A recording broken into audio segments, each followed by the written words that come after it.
What happens when you take Seth Rogen and pair him up with Kevin Smith? You get Zack and Miri Make a Porno, a very underrated gem of a Kevin Smith movie. I like Zack and Miri Make a Porno. I think this movie is utterly ridiculous and has a very offbeat and just outlandish premise. But it is so damn entertaining, and it's backed by brilliant Kevin Smith dialogue and a cast of actors who seem like they're having the time of their life. Zack and Miri Make a Porno tells the story of these two best friends named Zack and Miri, played by Seth Rogen and Elizabeth Banks, respectively.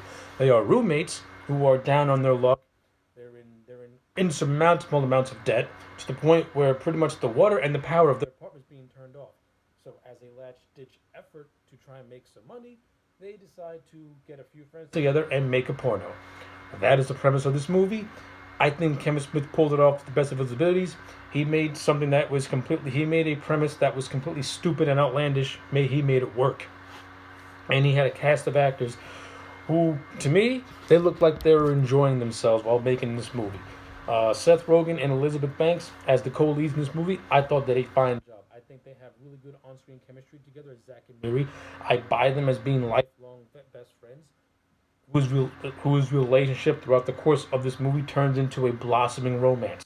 This movie, Seth Rogen has his patented stoner charisma that he brings to the role of Zack, and I think he's hilarious. This is actually one of my favorite Seth Rogen roles. I thought he was really funny in the movie. Elizabeth Banks, I am not the world's biggest fan of her work, but I do appreciate her as an actress, and when she does have the right role, she could be really good.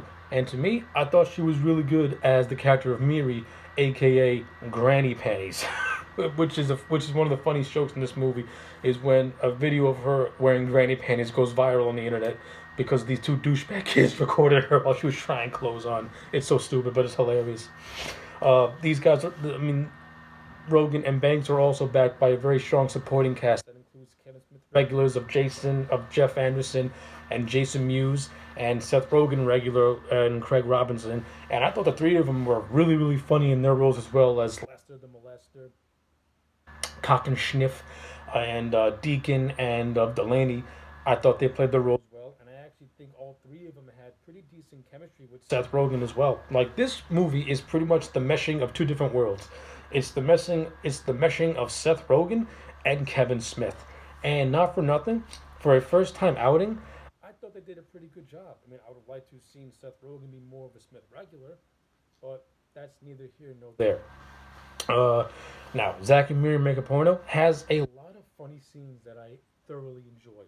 Uh, the first scene that I think is actually the scene stealer is actually Justin Long, who plays a character called Brandon Saint Randy, who is actually a gay Hollywood, who is actually a gay film star who actually strikes up a conversation with Seth after he and Miri are going to their class reunion, and it's actually this conversation with Brandon that inspires Seth to want to make a porno after he pretty much observes Brandon and his boyfriend having an argument in the middle of this reunion, and he's like, gets a light bulb goes in his head, like, this is how we solve our financial woes.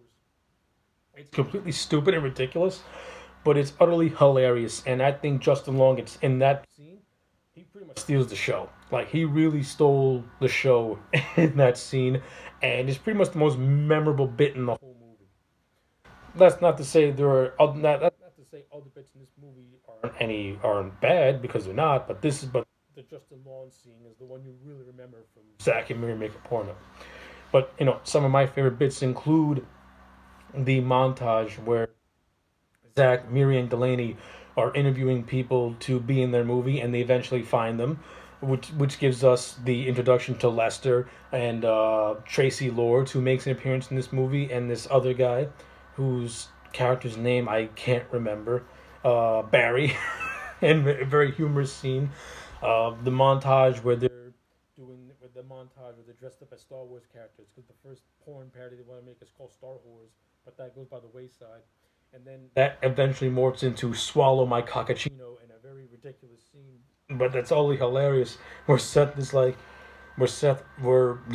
just so thrilled about having this cockachino, about having this idea for "Swallow My Cockachino," that he's just overly excited, and Seth Rogen is just utterly hilarious to watch in said scene.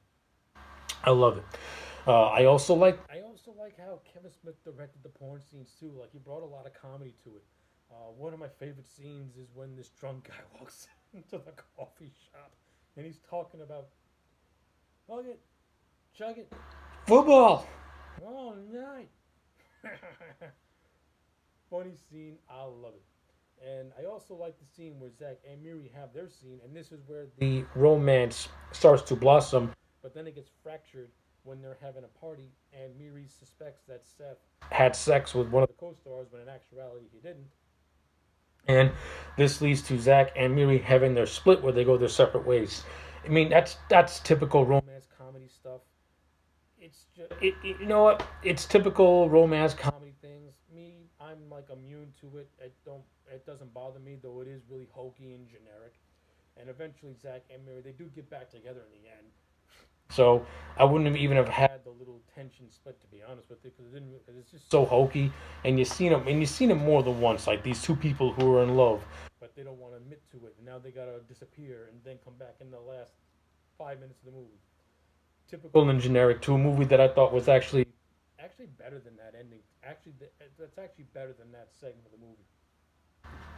At least to me, I think it. At least to me, this movie is superior to that typical romance split thing. That I think Kevin Smith could have tried to make it interesting if he put like a different spin on it, but it kind of was. But it kind of made it. It was just done in the same typical hokey way that you've seen 101,000 times. It is what it is, I guess. But yeah, those are pretty much my thoughts on Zack and Miri Make a Porno. I enjoyed this movie. I like it a lot. It's one of my favorite Kevin Smith movies. It's one of my favorite Seth Rogen movies. I'm gonna give it a solid 8 out of 10. So, if you have seen Zack and Miri Make a Porno, let me know in the comment sections down below. Like the video and subscribe. And I will check you back next time for more.